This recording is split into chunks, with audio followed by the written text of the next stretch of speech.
এই মুহূর্তে আমাদের সঙ্গে আছেন ডিফেন্স এক্সপার্ট বা analyst Amitabh Sen. Good evening.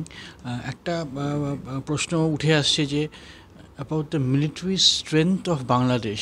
তো এখন তো মোটামুটি যা অবস্থা মিলিটারি টেক ওভার করে নিয়েছে, how strong is Bangladesh army এক কথায়?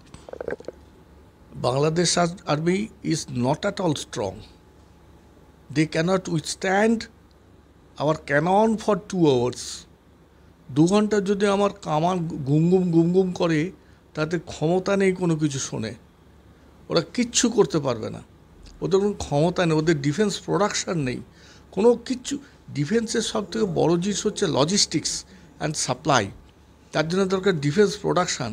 আজকে ভারতবর্ষের সব কটা প্রোডাকশান ভারতবর্ষে আজকে তৈরি হয়। 400 কোটি টাকা পর্যন্ত যেগুলো গ্লোবাল টেন্ডার হতো, এখন গ্লোবাল টেন্ডার হয় না, এখন লোকাল টেন্ডার হয়, জেম টেন্ডার হয়।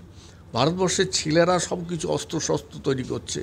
ও বুদ্ধি ওদের মাথায় নেই, ওরা পড়াশুনোও করে না, সেই বুদ্ধি ওদের মাথায় নেই। শুধু ইসলামের প্রতি মোহ একটা আছে, অন্ধকার একটা আছে। সেই মানুষ পথ হচ্ছে দুটো, একটা হচ্ছে ভার্টিক্যাল ডিরেকশান, একটা হচ্ছে হরিজন্টাল ডিরেকশান।